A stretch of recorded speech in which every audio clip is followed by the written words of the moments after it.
네, 안녕하세요. 어슴 새벽입니다.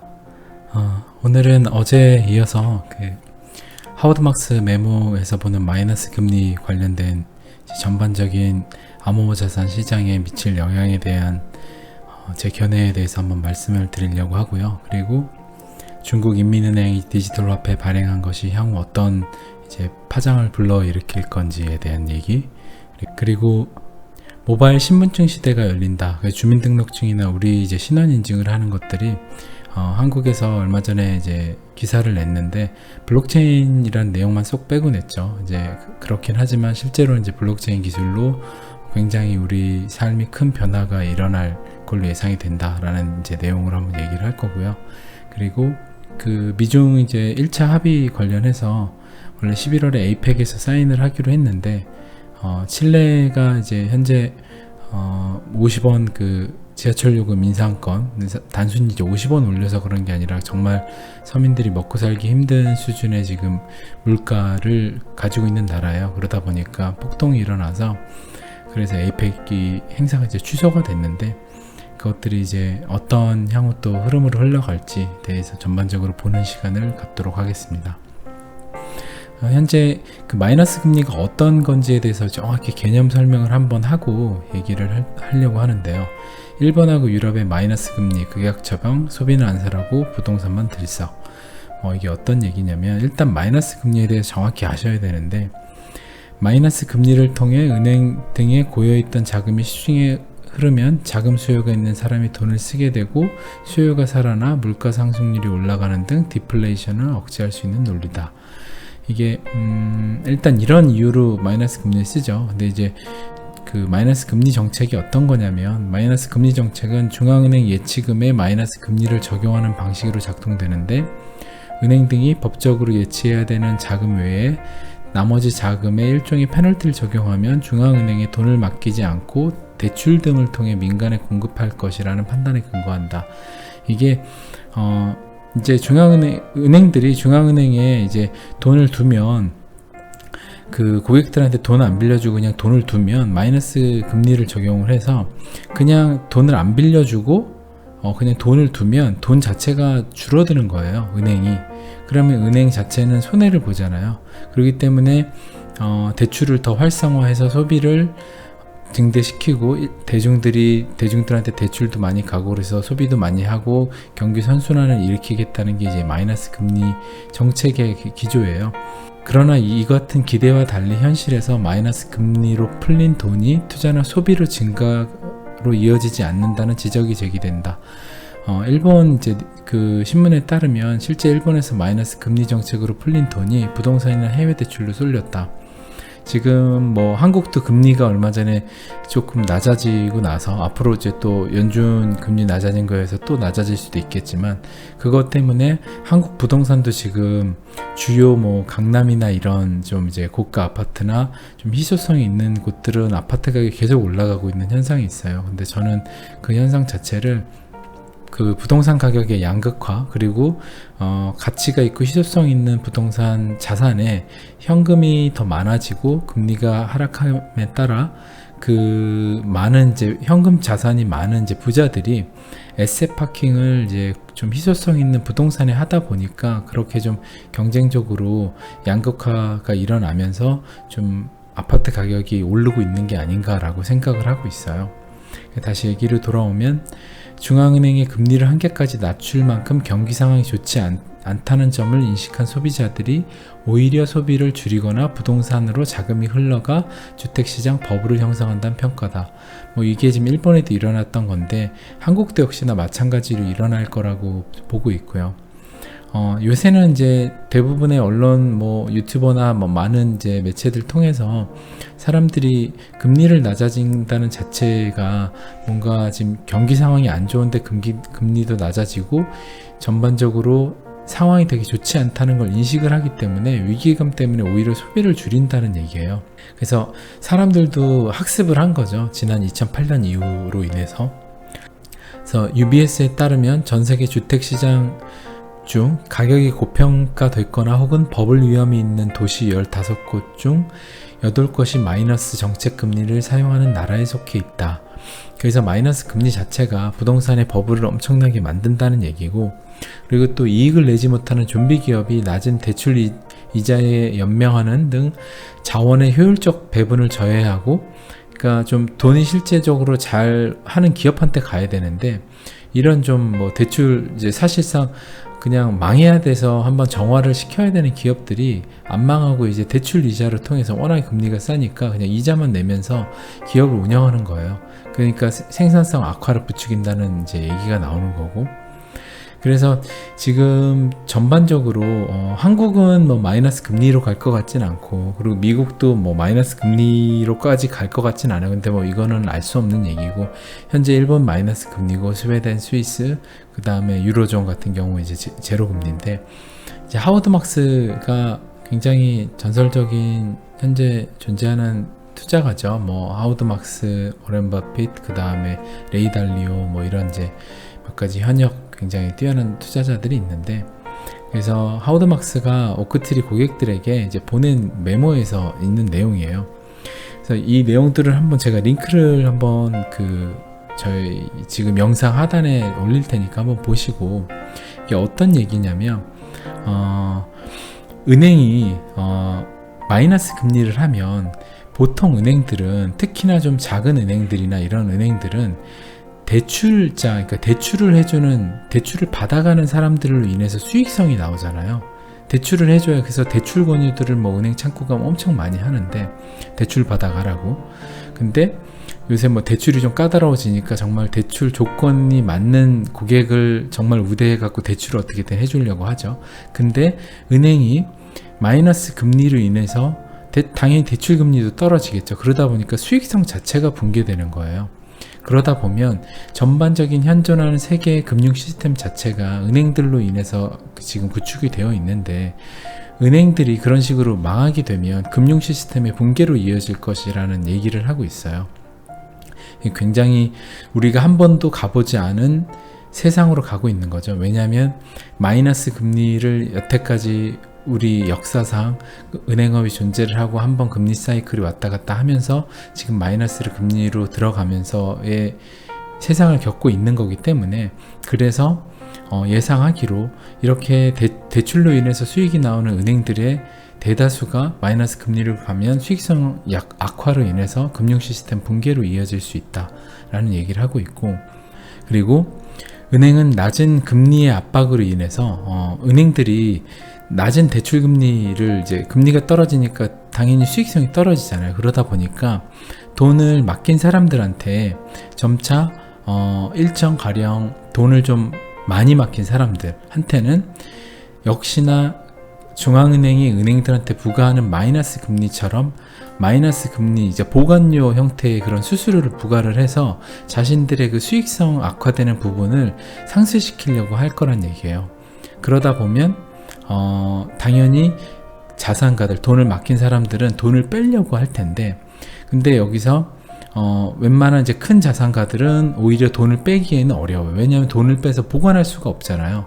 근데 이제 일본 같은 경우도 마이너스 금리고 이러다 보니까 대부분 뭐 집에다 보관하는 사람도 많고 금고에 보관하는 사람도 많고 이런 식의 이제 형태가 일어나는 거예요. 그러니까 소비를 하게끔 마이너스 금리를 했는데 돈을 많이 써라, 은행에 두면은 돈이 깎이니까. 근데 실제로는 경기가 안 좋은데 무슨 돈을 쓰냐, 그냥 나 집에다 돈 보관해 놓고 쟁여두고 나 더 소비 안 쓰고 아껴서 살 거야 라는 식이 되는 거죠. 그러다 보니까 작은 자산가들도 그러니까 큰 자산가들 같은 경우 돈을 못 빼고 작은 자산가들은 돈을 이제 빼가지고 그런 식으로 보관을 하는 거예요. 근데 정말 그보다 더 작은 이제 소액 자산 이제 보관한 사람들 같은 경우는 그 사람들한테까지 사실 마이너스 금리를 부과하는 것은 어려울 것이다 라는 예측을 하는데, 만약에 이제 그렇게까지 하면 뱅크런이 일어날 수도 있잖아요. 정말 막 은행에 있는 모든 돈을 이제 자산가들이 돈을 다 빼가지고 여기에다 돈 두면 이제 돈이 주니까 이런 형태의 현상이 일어날 수 있다라는 얘기를 하고, 근데 이제 대형 자산가들 같은 경우에 아까도 이야기 드렸다시피 돈을 뭐 1000억, 2000억, 뭐 아니면 500억 이러면 그 돈을 빼서 집에다 둘 수가 없잖아요. 금고에 보관도 어렵고, 그러면 가령 은행에 돈을 빼서 금고에다 넣어서 가령 금고 보관료를 내도 똑같이 마이너스 금리처럼 수수료 개념으로 빠질 텐데, 정말 이러지도 저러지도 못하는 상황이 되면 여기서부터는 이제 또 제가 판단하는 제 견해인데, 대형 자산가들이 제가 2017년하고 다른 요번에 불장에서 세력들이 많은 금융 위기와 여러 가지 자산의 붕괴 여러 가지에 맞물려서 암호 자산이 새로운 자산으로 인식을 시키는데 중요한 요번에 터닝 포인트를 만들 거라는 얘기를 드렸잖아요. 그래서 경기 위기와 함께 오는 요번의 상승장은 지난 상승장과는 본질적으로 굉장히 다른 장이다. 그래서 일반 소위 말하는 좀 개미나 이런 대중이 아닌 정말 큰 자산가들이 이번 시장에 들어와줘서 정말로 요번 암호화폐 시장이 정말 크게 시총이 올라갔을 때 그 자산을 대부분 받아줄 수 있는 자산가들이 들어올 거다라는 얘기를 드렸는데, 그거와 괴를 같이 하는 얘기로 마이너스 금리를 전반적으로 전 세계가 지금 뭐 유럽이나 일본을 하고 있고, 점차 연준도 금리를 낮추고 저금리로 가고 있잖아요. 근데 이런 상황 속에서 대형 자산가들이 당장에 돈을 빼기 어려우니까 마이너스 빼기도 어렵고 돈은 마이너스 금리고 이런 상황이 되면, 현재 지금 뭐 미국에서도 그렇고 유럽에서도 그렇고 많은 은행들이 암호화폐 수탁 서비스, 커스터디 서비스를 이제 시작을 한다고 하잖아요. 그래서 암호화폐를 해킹으로부터도 보관하기 위해서 콜드월렛에 보관을 하고 굉장히 안전하게 보관을 해주는 서비스인데, 그 다음에 또 거기는 암호화폐 시장이 암호화폐 자산을 커스터디 서비스에 보관을 하면 오히려 그 암호화폐 보관을 하면 그 암호화폐를 딴 쪽에 대출을 해줌으로써 암호화폐 수익률 자체가 뭐 4~5% 정도 나는 굉장히 고금리가 되는 거죠. 일반 지금 현존하는 은행권의 종이돈은 1~2% 정도인데, 근데 거의 수익률이 높고, 근데 마이너스 금리라고 하면 돈이 줄지도 않고 오히려 돈이 늘어나니까 암호화폐 같은 경우는, 그래서 지금 이런 커스터디 서비스와 맞물려서 마이너스를 금리로 세계의 전체적인 기조가 갈 수밖에 없기 때문에 점차 제로 금리로 가고 마이너스 금리로 가게 되면, 참고로 마이너스 금리로 한번 가고 나면 절대로 다시 돌아올 수는 없습니다. 왜냐하면 들어오게 되면 정말 많은 붕괴가 일어나기 때문에 일단 한번 갔다고 하면 돌아올 수가 없어요. 근데 지금 대부분의 그래서 자산가들이 마이너스 금리로 세계의 추세가 가고 나면 그때와 맞물려서 안정성 있게 제도권에서 암호화폐를 보관해주는 커스터디 서비스도 하고, 그리고 굉장히 메이저한 은행들이 이런 뭔가 좀 암호화폐를 다루는 뭔가 펀드도 출시를 하고, 얼마 전에 캐나다도 이제 비트코인 펀드를 출시를 했죠. 그런 것처럼 그런 것들이 나온다고 하면, 지금 그냥 돈을 은행에 두면 자기 돈이 계속 줄어가는데 당연히 싫잖아요.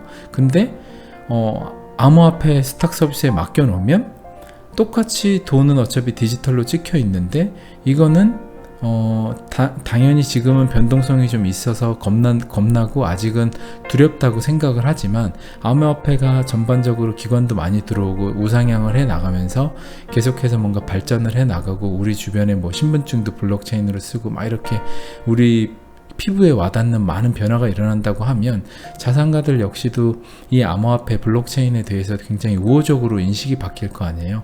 그러면 당연히 자기의 정말 막대한 돈들을, 그래서 금고에 그냥 두면 마이너스 금리로 돈이 깎이기 때문에 뭐 수수료 형태든 명목이든 어찌든 돈이 깎이잖아요. 근데 우리가 이제 자산가들 역시도 아직 이 시장을 안 믿는 수많은 자산가들도 이 시장이 뭐 스타벅스 앱이나 뭐 여러 가지 이제 실제 피부와 느끼는 이제 이런 식으로 많이 바뀐다고 하면, 당연히 돈을 그냥 마이너스가 되느니 수탁 서비스에다 맡기면 안정적이고, 그리고 이자도 4~5% 정도 주는 거예요. 그러면 당연히 이 시장으로 안 옮길 이유가 없잖아요.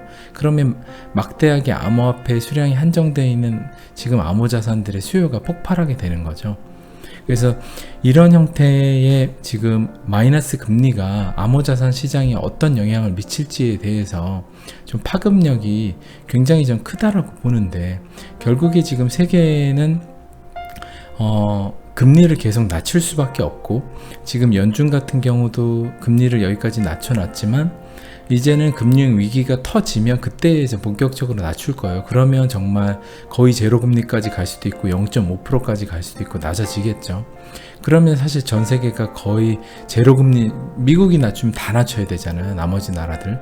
그러면 사실상 거의 전 세계가 제로 금리 수준으로 간다라고 하는 건데, 거기서 사실 조금만 더 떨어지면 이제 마이너스 금리가 되는 거고요. 사실상 제로 금리 자체도 기준금리가 제로금리라고가 되면 사실상 그거는 은행들이 아까도 얘기 드렸다시피 대출해서 뭔가 먹고 살기가 정말 수익성이 떨어지는 거예요. 그러면 뭔가 은행들이 그 예금자들한테 굉장히 손실을 전가하기 위해서 많은 여러 가지 페널티들을 부과를 하겠고, 그러다 보면 자산가들은 은행을 떠나겠죠. 그럼 결국에 이 모든 그림 자체가 지금 세계의 경기 흐름이 마이너스 금리로 갈 수밖에 없고, 그러면 당연히 대안이 필요한데 그 대안을 누가 만들었겠어요? 이 대안 자체를 그냥 어떤 기업 하나가 만들 수 있는 일이 아니잖아요. 이게 세계 경제가 이런 식으로 해서 은행이 붕괴가 되고 자산가들이 돈이 갈 데가 없고, 그러면 어딘가로는 물이 그 물꼬를 트여줘야 되는데, 결국에는 암호 자산 자체가 이런 물꼬를 트여주는, 돈이 막혀서 갈 데가 없으면 그 문제가 있잖아요. 근데 돈이 암호 자산으로 이렇게 흘러갈 수 있는 자연스러운 흐름을 만들어 주는 거라고 생각을 하고 있어요. 그래서 좀 이런 관점으로 한번 마이너스 금리를 좀 접근해서 보시는 것도 굉장히 좋을 것 같고요.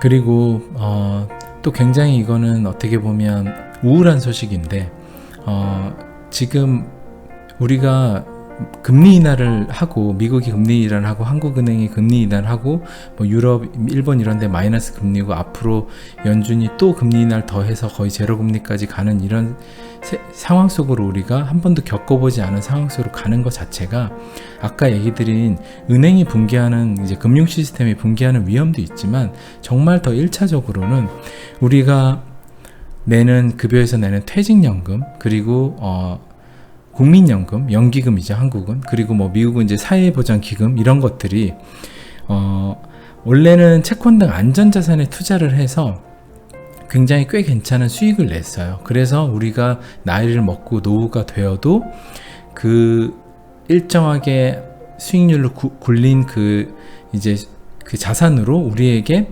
나중에 물가 가치 상승과 이제 여러 가지를 복합을 하더라도 우리에게 일정 부분의 돈을 줄 수 있었어요, 예전에는.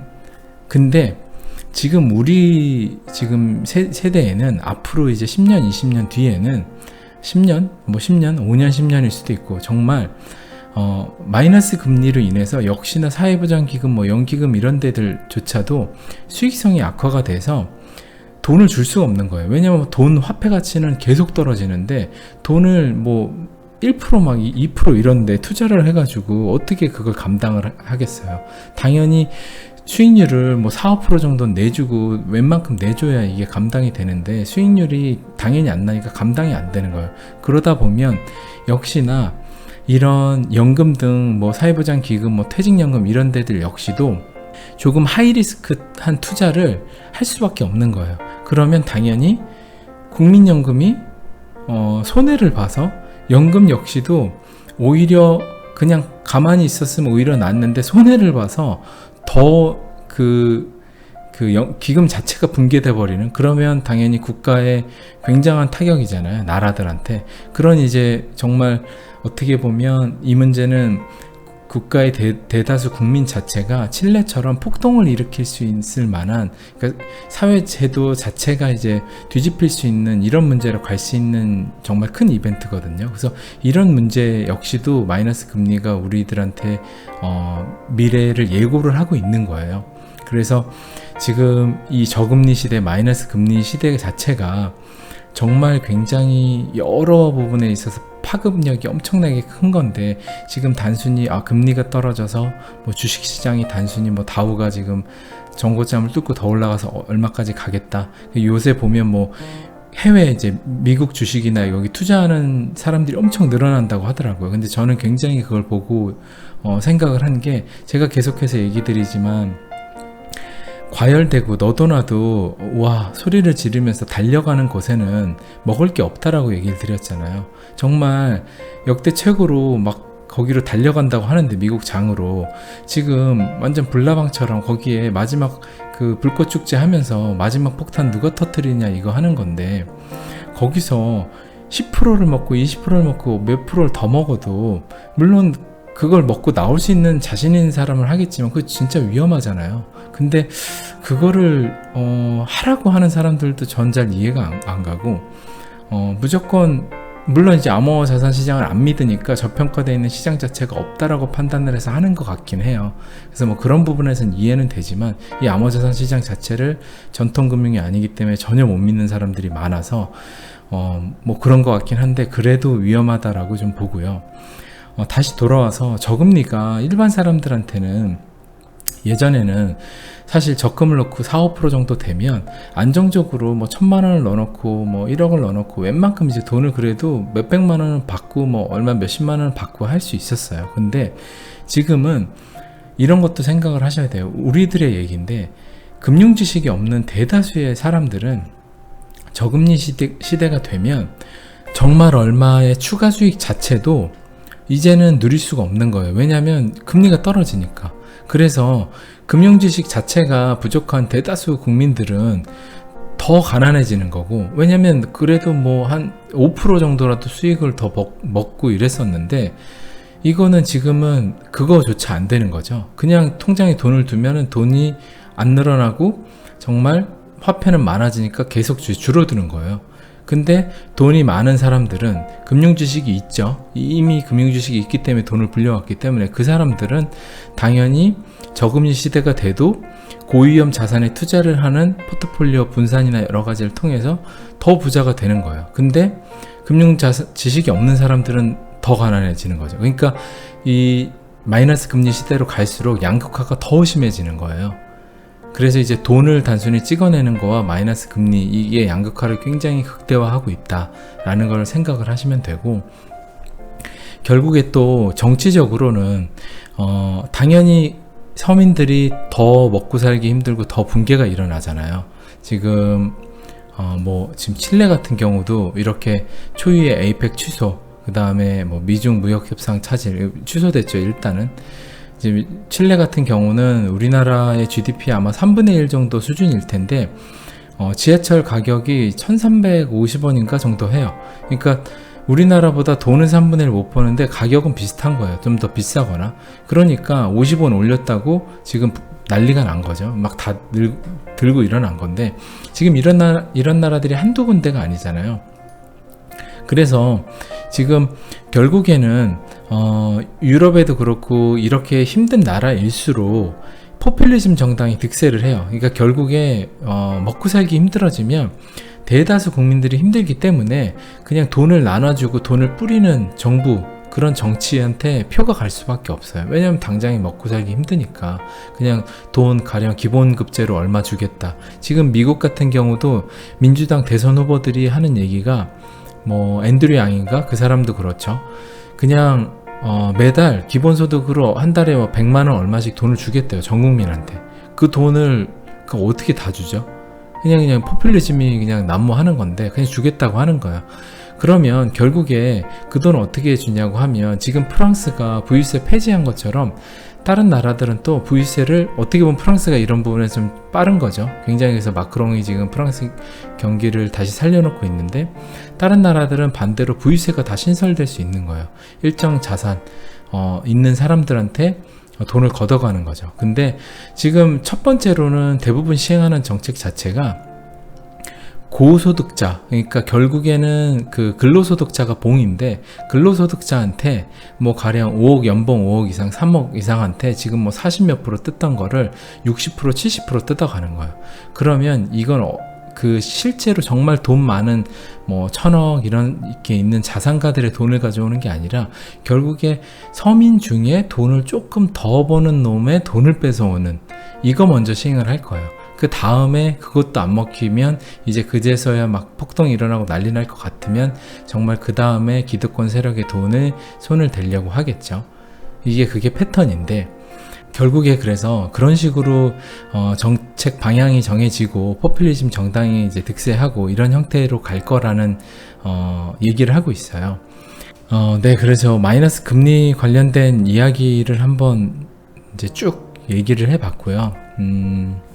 지금 중국인민은행 디지털 위안화 발행, 이건 뭐 많이 사실 보신 내용인데, 이게 이제 제가 보는 시각에서는 어떤 얘기를 좀 해드리고 싶냐면, 중국이 전격적으로 이걸 발표를 했죠. DCEP 이제 발표를 했는데, 이게 제가 보는 관점으로는 미중 전쟁하고 그 관계가 매우 깊다라고 봐요. 이제 미중 전쟁이 사실상 5G 패권 전쟁에서, 그 다음에 뭐 G2를 눌러야 되는 부분에서 여러 가지가 복합적으로 이루어져서 더 이상 물러날 수 없어서 일어난 이제 패권 전쟁인데, 지금 중국이 갑자기 디지털 화폐를 오래 준비하다가 좀 어떻게 보면 빨리 치고 나온 느낌이 있는데, 그게 왜 그러냐고 보냐면, 현재 미국이 주도하고 있는 국제 금융시장에서 스위프트나 칩스 같은 입금 시스템이 주류인 상황에서 블록체인을 활용하여 새로운 시스템을 개발할 필요가 있다라고 말했다라는 내용인데, 사실상 이걸 다르게 해석을 하면 블록체인을 활용해서 새로운 시스템 개발하고 있다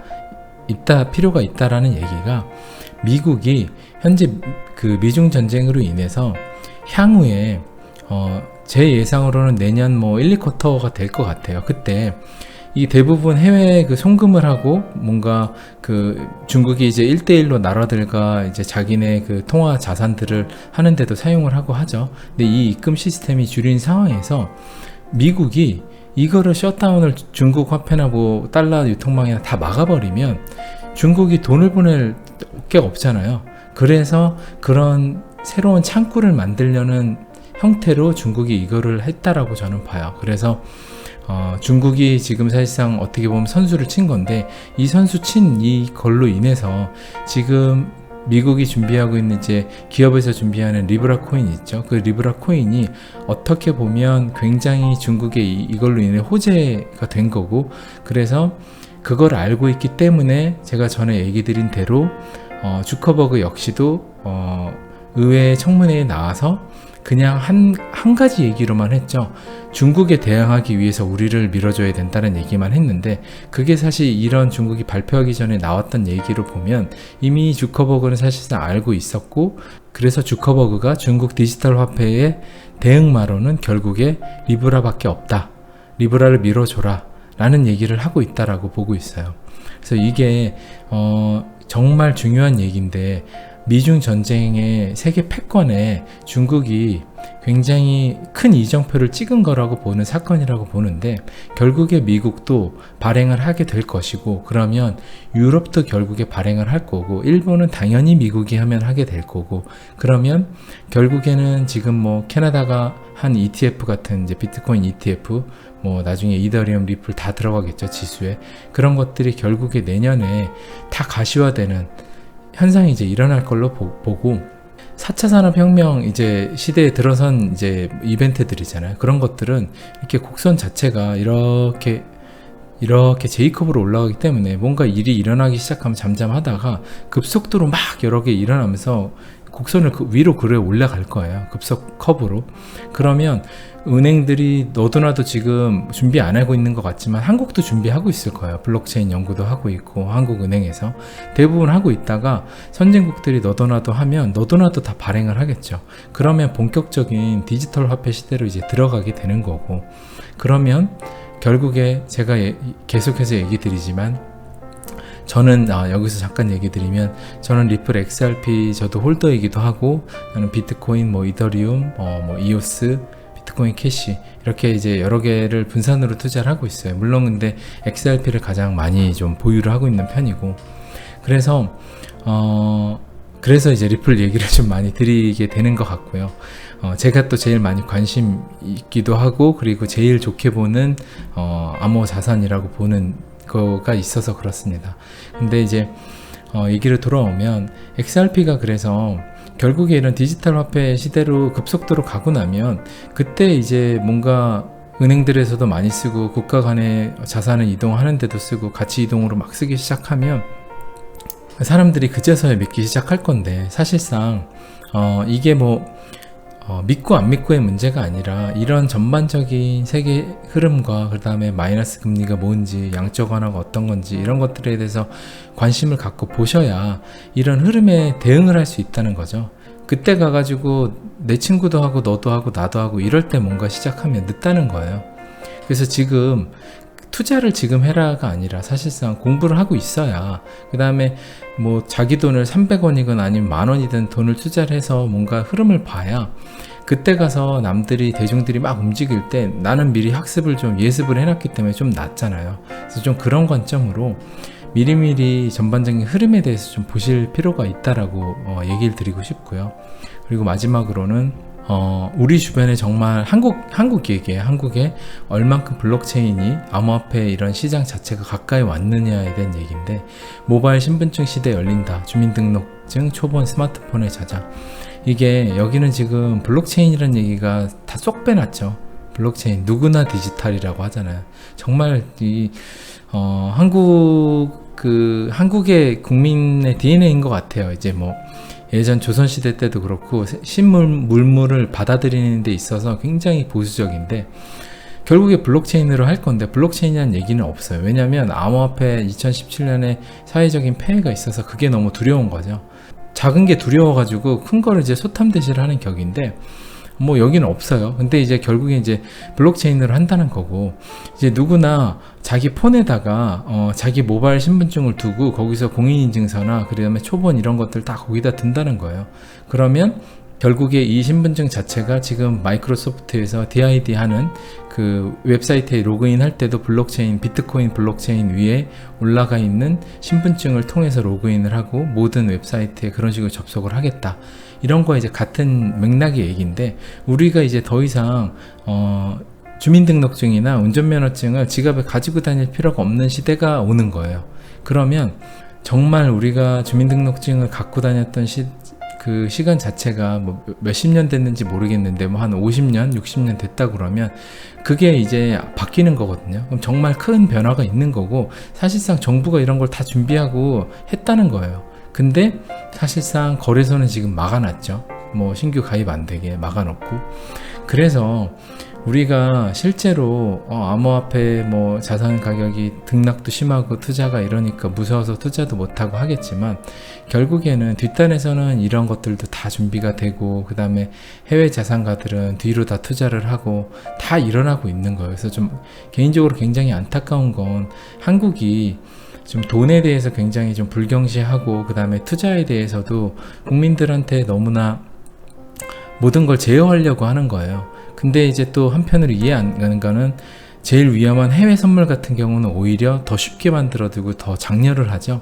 그거는 하게 하면서 암호화폐는 사실상 위험하다라고 하고, 굉장히 아이러닉한 상황인데, 그런 지금 여러 가지 전반적인 상황에 그 눈이 머시면 안 돼요. 그러니까 지금 이런 것들 얼만큼 우리 곁으로 다가오고 있는지, 기술이, 이게 이제 블록체인은 그냥 우리가 바로 뭐 전 국민이 쓰겠다는 얘기인데, 그러면 결국에 암호자산 시장으로 간다는 거예요. 당연히 신분증도 블록체인으로 바뀌는데 돈이 안 바뀌겠어요? 당연히 돈도 바뀌겠죠.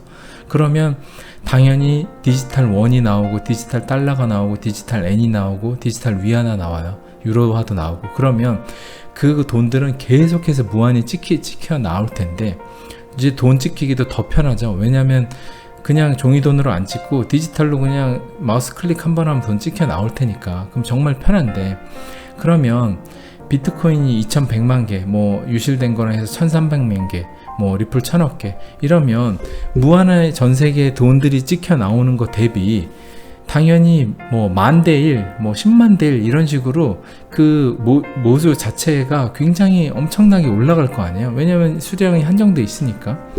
그럼 당연히 개인들이나 바보가 아닌데, 지금 굉장히 못 사는 나라들, 뭐 나이지리아나 정부가 불안한 나라들에서는 자국 화폐 안 믿고 비트코인 쓰잖아요. 결국에 전 세계가 그런 식으로 나라가 막 붕괴가 되는 정도까지는 안 가겠지만, 결국에 돈이라는 것 자체는 돈이 많이 찍히면 결국에 스마트 머니가 가기 시작하면 돈은 똑똑하게 흘러갈 거 아니에요. 당연히 안정된 자산으로 흘러갈 텐데, 그러면 결국에는 돈이 많이 찍힌다. 내 1,000억이 점점 희석되고 한다. 그러면 희소성 있는 돈으로 갈 거 아니에요. 그래서 금은을 사는 거고, 결국에 그러면 디지털 시대의 금은이 비트코인과 뭐 이더리움, 리플 이런 것들인데 결국에 이제 글로 옮겨가겠죠. 그거 외에 정부에서 그 달러나 뭐는 거 패깅해서 찍어내는 것 자체는 종이돈하고 1대1인데 그게 가치가 있을 거라고 생각이 들 수가 없잖아요. 그러니까 좀 이런 관점에서 정말 객관적으로 논리적으로 생각을 해보시면 아직 우리 곁에 많이 안 다가와서 그렇지 그거를 좀 못 믿으실 수 있는 건데, 지금 이런 것들을 좀 내용을 보시면 돼요. 이런 것들을 보시면 이미 한국도 지금 이거 해가지고 국무회의를 열고 디지털 정부개혁 추진계획 발표하고 하겠다잖아요. 이미 하겠다는 건 준비 다 해놨다는 거예요. 그럼 이거 얼마 전부터 준비했겠어요. 중국도 그렇고 다 준비했다는 건데, 뭐 미국 제일 빠르겠죠. 근데 이런 것들이 다 준비가 됐다라고 하면 결국에 우리 곁에 금방 이게 바뀌기 시작하면 정말 어느 한날 딱 모바일 신분증이 열리면 너도 나도 쓰기 시작하고, 그냥 우리가 갑자기 2008년에 아이폰 없다가 아이폰 딱 쓰면서 막 나침판 되고 내비게이션 되고 갑자기 세상이 바뀐 것처럼 그런 식의 혁명이 한번 일어나는 거예요. 또 그러면 그때 가면 이제 알겠죠. 아, 블록체인이 정말 현실에 도움이 되는구나. 블록체인이 정말 많은 걸 바꾸는구나. 금융에도 파격적인 걸 많이 이제 변경을 할 거고, 결국에 그러면 아까 얘기 드린 대로 그런 현상들이 우리한테 일어날 거니까 좀 지금 단순히 뭐 리플이나 이제 이런 이제 암호 자산들의 가격만 너무 그 XRP나 뭐 비트코인 이런 것들 가격에만 너무 이제 매몰돼서 보시지 마시고요. 이런 것들 전반적으로 보세요. 가격은 뭐 계속 등락하겠죠. 근데 뭐 제가 봐도 비트코인 같은 경우도 잠깐 보면 이게 방향성을 보일 때가 며칠 안에 올 것 같아요. 이게 방향성을 보일 수밖에 없는, 뭐 아래로 또 좀 빠졌다 갈 수도 있고, 하지만 이게 여기서 더 빠져갖고 내려갈 거라고 생각하진 않은데 뭐 잠깐 빠졌다 갈 수도 있고, XRP 같은 경우도 또 그럴 수도 있죠. 하지만은 이런 전반적인 흐름 자체가 그냥 우상향을 하고 있잖아요. 그러면 워렌 버핏이 투자를 어떻게 하나요? 이게 그냥 정말 자기가 안 망할 것 같고 사회에서 뭐 가령 코카콜라 뭐 사람들이 계속 사 먹어. 그 다음에 인터넷 쇼핑을 할 것 같은 뭐 아마존은 놓쳤지만 뭐 이제 자동차 회사에도 투자를 하고 이제 시대의 흐름에 투자를 하는 사람이잖아요.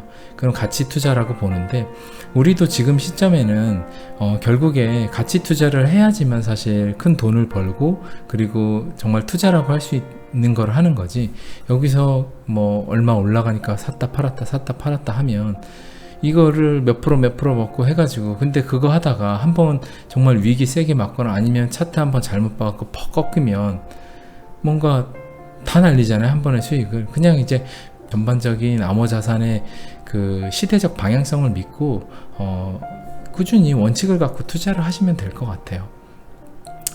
네, 그래서 오늘도 방송이 뭐 주저리 이제 좀 길었는데 제가 사실 방송을 좀 제가 하고 싶을 때 좀 방송을 하려고 하는 편이고, 사실 저는 방송하는 이유 자체가 뭔가 제가 이 유튜브 방송을 직업으로 하거나 하는 건 이제 전혀 아니고요. 저는 이제 별도의 이제 제가 IT 관련 업종에서 일을 하고 있고, 그리고 제 채널에도 써놨다시피 제 주변 지인들이 나 이제 이런 얘기들을 좀 해줄 때 가급적이면 제가 방송을 통해서 이제 방송을 만들어 놓으면 제 지인들도 여러 명이 들어와서 볼 수 있고 이러면 더 좋을 것 같아서 시작을 하게 됐어요. 그랬는데 좀 많은 분들이 또 관심 갖고 봐주시고 필요하다라고 얘기를 주셔서 저 역시도 좀 어떻게 보면 사명감도 있고 좀 더 재밌기도 하고 힘을 갖기도 하고, 그리고 저 역시도 또 제일 중요한 건 제가 성장하는 데 있어서 굉장히 큰 도움이 된다라고 생각을 해요. 저 역시도 이런 방송을 한번 준비하기 위해서 조금 더 정확한 정보, 그리고 더 많은 내용, 그리고 그 여러 가지의 사건 이벤트들을 하나로 그 바라보는 시점, 그런 것들을 이제 제 스스로 노력을 하게 되는 게 굉장히 저한테도 도움이 된다라고 생각이 들어서 지금 열심히 방송을 또 하고 있고요. 물론 근데 제가 언제 방송을 그만하게 될지는 저도 잘 모르겠는데, 우선은 이번 상승장이 한번 오고, 그리고 뭔가 한 번의 파동의 흐름이 있을 때까지는 한 번은 이제 같이 하고 싶어요. 그래서 좀 여러분들 중에 100분의 1이라도 좀 투자 마인드에 대해서 좀 마인드셋이 갖춰져서 주변에 좀 자기 또 지인들한테 어떤 투자 마인드를 전파할 수 있는지, 그래서 전파해서 좀 더 앞으로 다가오는 시대에 한국 사람이 한 명이라도 좀 더 나은 그런 투자 마인드를 갖고 있어서, 세계가 어차피 다 통일이잖아요. 전 세계가 지금 자산시장에 뭐 사실 국경도 없고, 그러면 우리가 해외 뭐 주식도 취득할 수 있고, 일단 비트코인을 하나 더 갖고 있는 게 어떻게 보면 애국이 되는 시대가 될 수도 있고, 그래서 좀 그런 식의 관점도 생각을 하고 있습니다. 뭐 얘기가 너무 길어졌는데, 아무튼 오늘 얘기도 즐겁고 유익하셨다면 구독과 좋아요도 좀 한번 부탁드리고요. 그리고 주변 지인에게도 추천 부탁드리겠습니다. 감사합니다. 어둠새벽이었습니다.